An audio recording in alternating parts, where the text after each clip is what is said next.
So ging es los. Am 23. September 2025 machte ich mich auf das wahrscheinlich größte Abenteuer meines Lebens.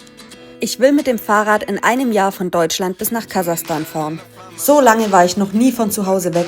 Ich habe so gut wie keine Bikepacking-Erfahrung und einen Plan erst recht nicht. Aber gerade wenn man so flexibel ist, schafft man sich Erinnerungen. Spannende Begegnungen, spontane Einladungen und atemberaubende Eindrücke. Aber natürlich auch viele unerwartete Probleme, die es unterwegs zu lösen gilt. Was ich auf dieser Tour alles erlebt habe, möchte ich mit euch teilen. Lehnt euch zurück und werdet ein Teil meiner Reise von Deutschland nach Kasachstan. Los geht's mit Teil 1, ein ganz entspannter Start in Deutschland.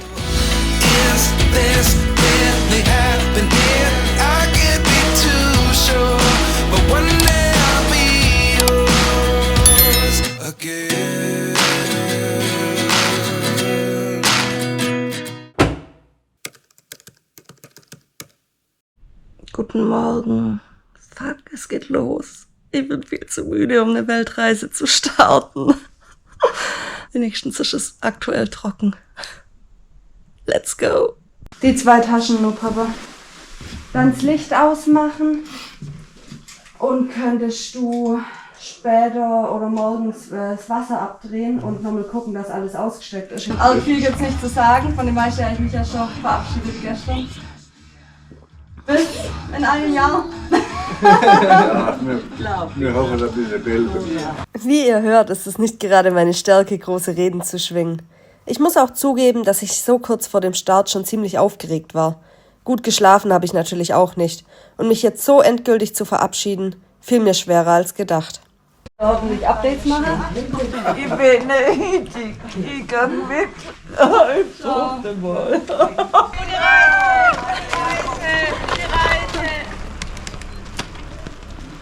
Der Start war natürlich nur fürs Video. Ich musste ja noch meine Kamera holen. Aber jetzt geht's wirklich los. Die ersten 10 Kilometer sind geschafft. Ich bin jetzt schon am Arsch. Mein Fahrrad hat einfach 60 Kilo. Meine Route führte mich in 7 Tagen von Ulm immer an der Donau entlang bis nach Wien. Dabei legte ich insgesamt eine Strecke von ca. 700 Kilometern und 2000 Höhenmetern zurück.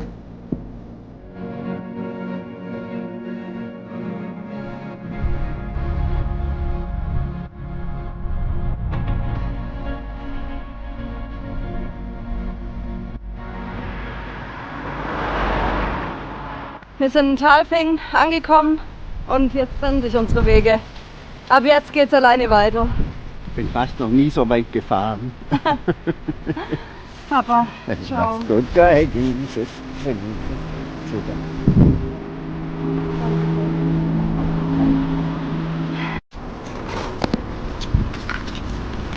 Hey, mein Kind. Heute ist es schön, dass ich weg kann. Tschüss. Ciao. Tschüss, Papa.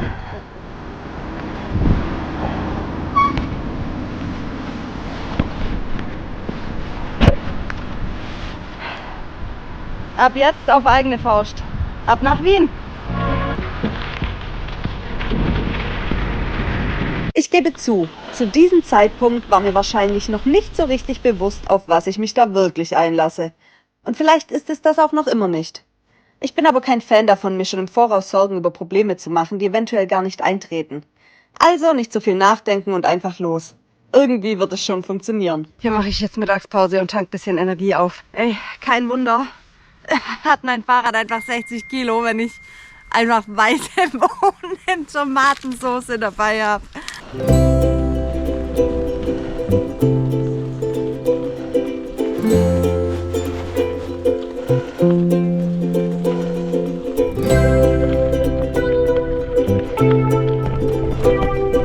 Gegen Nachmittag war es Zeit für eine Pause. Also ab zu Lidl, um Wasser aufzufüllen und aufs Klo zu gehen. Dort habe ich dann auch schon an Tag 1 meine erste Reisebegleitung kennengelernt. Genau, ich komme von Salzburg, bin dann über Bodensee nach Freiburg und jetzt geht's nach Regensburg und dann hoch nach Hannover.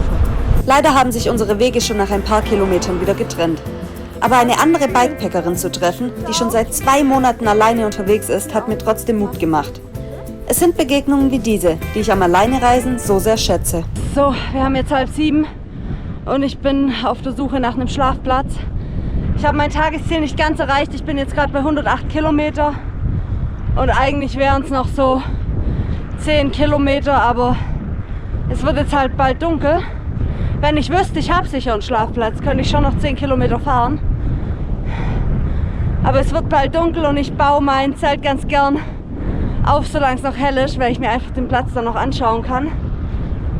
Aber hier sieht es halt echt nicht gut aus. Hier ist quasi nur Landwirtschaft. Nichts, wo man wild campen könnte.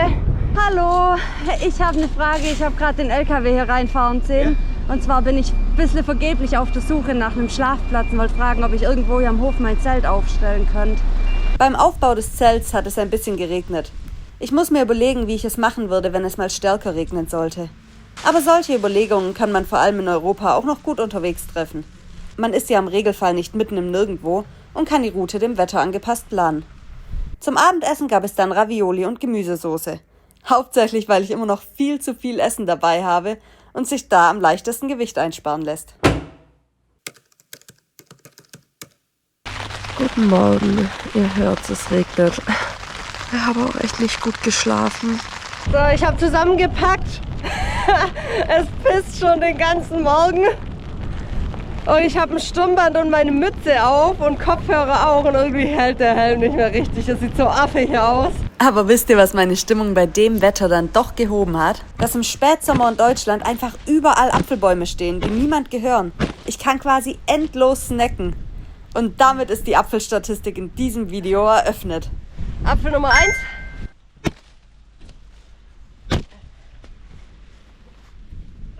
Apfel Nummer 2.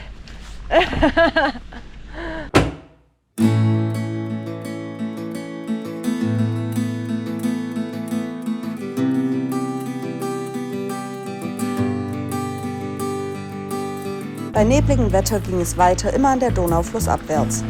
Der Donauradweg führt etwa 2850 Kilometer von der Quelle der Donau in Süddeutschland durch 8 europäische Länder, bis sie in Rumänien ins Schwarze Meer mündet.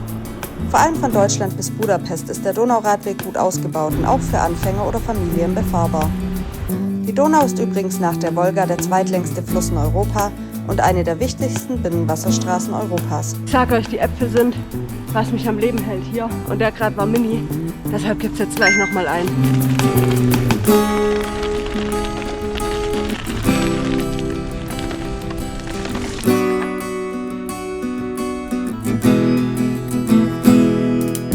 Boah, fuck, ich habe ja eigentlich gehofft, dass es weniger regnet.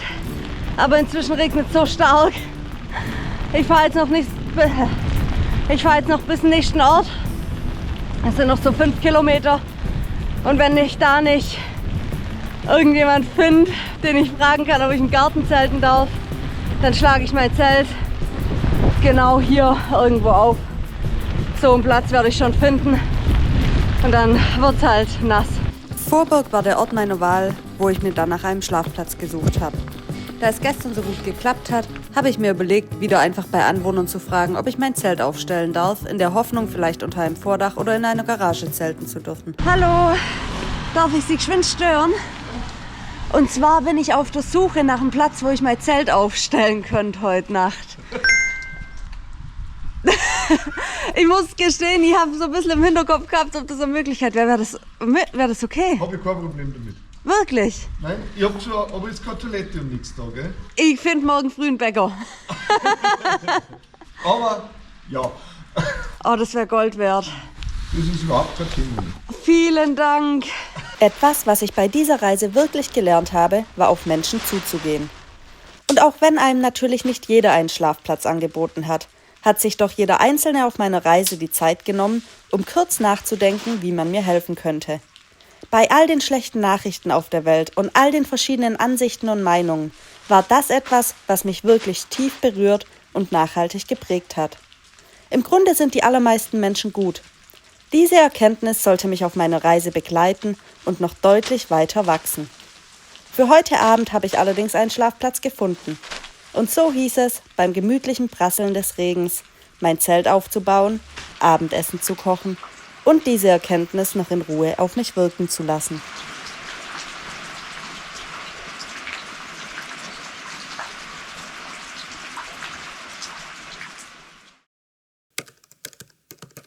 Guten Morgen, Friends. Oh, es hat die ganze Nacht durchgeregnet. Ich war so gottfroh an diesem Vordach. Ja, ich habe meinen Pulli und meinen Schal in meinen Schlafsack gemacht. Aber ja, jetzt sind sie halt warm und nass. Apfelbäume, ihr wisst, was das heißt.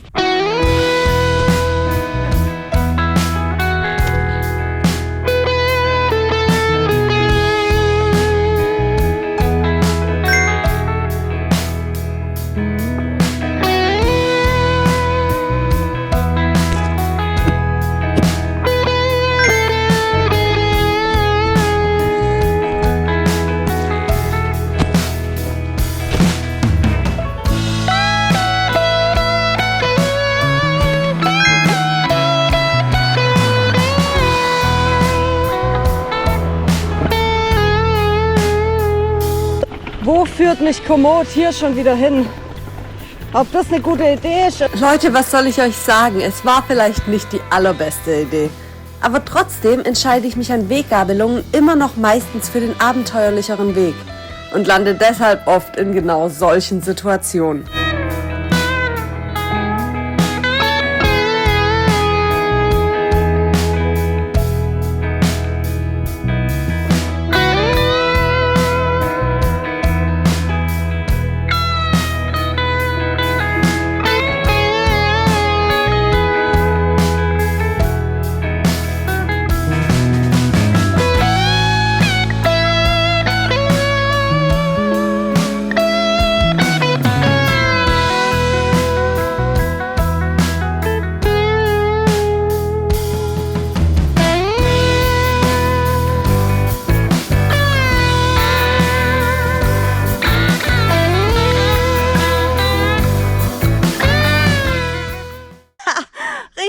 Struggle hier. Aber das Ding ist, die Tour bis Wien, die ersten Tage sind ja so ein bisschen ein Test, weil ich in Wien noch in der Wohnung von einem Freund übernachten kann und da dann auch noch Sachen lassen kann. Ich weiß auf jeden Fall, ich muss irgendwas da lassen, mein Fahrrad ist zu schwer. Selbst wenn ich hier relativ wenig Höhenmeter habe, so Wege werde ich halt noch oft haben. Nicht alles wird so schön sein wie der Donauradweg, deshalb ist es ganz gut, das hier mal im Kleinen auszutesten. Bei der Planung von meiner Tour hat mich Komoot tatsächlich überraschenderweise entlang vom Donauradweg geführt. Und ich dachte mir aber, boah, warum außen rumfahren? Das ist viel länger. Außerdem ist es doch am Wasser viel schöner. Lass mal hier den Weg fahren. Verstehe ich eh nicht, warum Komoot mich nicht hier lang führt, dachte ich mir. Ja, da habe ich meine Antwort. Es macht übel Spaß. Bin hier, ich könnte jetzt weiter auf dem Weg fahren, was natürlich schon Spaß macht, aber ich will ja auch irgendwann ankommen. Deshalb fahre ich jetzt hier hoch, zurück auf den Donauradweg. Und hier geht es dann mit der Fähre über die Donau.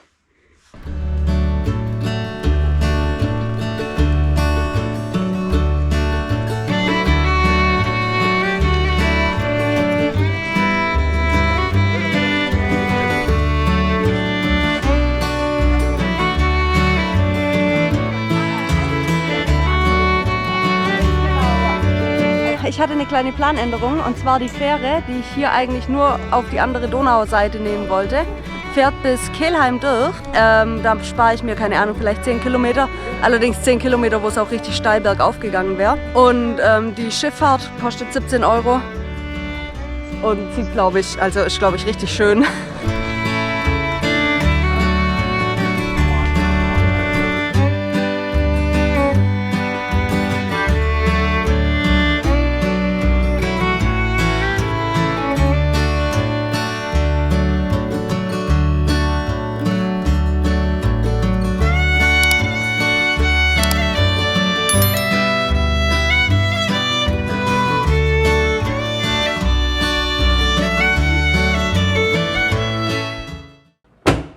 Leute, wir haben ein kleines Problem.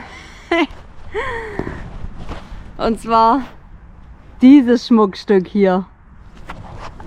Das wird jetzt ganz schön scheiße mit 60 Kilo Gepäck. Das ist schwer. Oh. Okay, das ist gar nicht witzig. Das war's schon mit Teil 1. Ich hoffe, das Video hat euch gefallen und ihr konntet erste Eindrücke meiner Fahrradweltreise sammeln. Ich würde mich sehr freuen, wenn ihr mich mit einem kostenlosen Abo unterstützt und liked und teilt gerne, was das Zeug hält. Bis zum nächsten Mal, eure Flora.